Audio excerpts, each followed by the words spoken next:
احنا عملنا عمليه بقى لنا كام سنه؟ 8 هنكمل 8 شهر 6 الجاي 2/6 الجاي. كان عندك كام سنه وقتها فاكر؟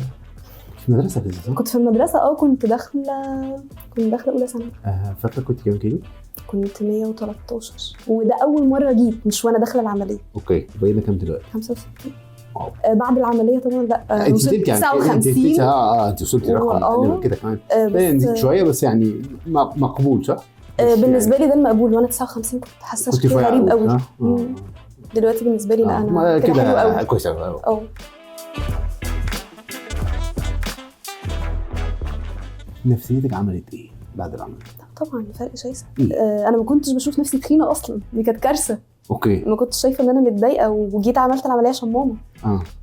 حرام عليكي وصحتك مالي. انا مش تخينه. يمكن الحاجه الوحيده اللي كانت بتاثر فيا ان انا كل خروجه بلاقي اللي انا كنت لابساه المره اللي فاتت مش جاي عليكي. ده اللي كان مضايقني. في لبس بيعجبني مش عارفه البسه يضايقني، بس شكلي في المرايه لا انا زي الفل. اللبس هو المشكله مش انا خالص. انا مالي انا ما اتغيرتش. دلوقتي لا براحتي. حاجه عظيمه. وحركتك احسن بكتير طبعا بكتير. طيب انت ثقتك في نفسك عامله ايه بقى؟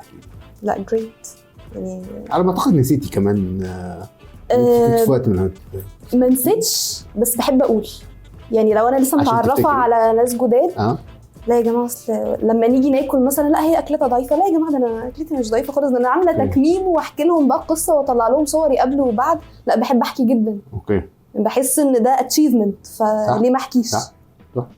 ما هو العمليه ليها 70% انما عشان توصلي لل 100% انت فيها النهارده فده جزء عليكي برضو اكيد. قال لي انت تحافظي كل السنين دي ده انت مش العمليه بس.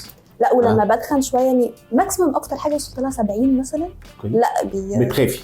لا مش هسيب نفسي ان انا اعلى اكتر من كده.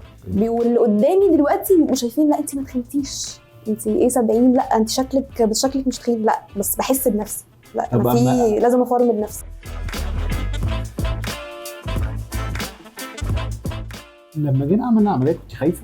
لا ما انت مؤكد سمعتي ان فلان حصل له وفلان حصل له. بس لا ما كنتش خايفه خالص. حضرتك اصلا يعني الواحد يشوف بس حضرتك يطمن فبجد لا. وساعه العمليه برضو كان معايا دكتور وسام في التخدير فاكره. لا ما سكر برضو لا حل فمفيش اي حاجه تقلق او تخوف خالص. لو رجعت بيكي الايام تعملي عمليه؟ اعملها. طب لو رجعتي تخنتي تعملي اعاده؟ مش عارفه بس اعتقد هبقى متضايقه عشان انا شايفه خلاص انا ولا احافظ احسن؟ لا احافظ احسن صح؟ ليه اعاده طالما الموضوع لسه في ايدينا نحافظ احنا. في ناس دلوقتي بتعمل عمليه مرتين وثلاثه يعني يعني بتلخبط. وفي ناس بتفتكر العمليه خلاص انا عملتها فانا لازم هتمشي لوحدها من غير حاجه. لا لازم نحافظ. لازم نحافظ.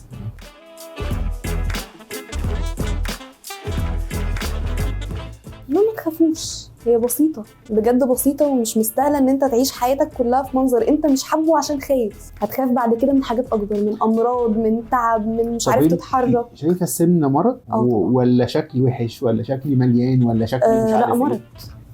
مرض هتلاقي كل حاجة مع الوقت بتبوظ وانت مش واخد بالك. سكر، ضغط، كل حاجة بتبتدي توديك حاجات كتير قوي وحشة فاحنا في غنى عنها اصلا. ليه؟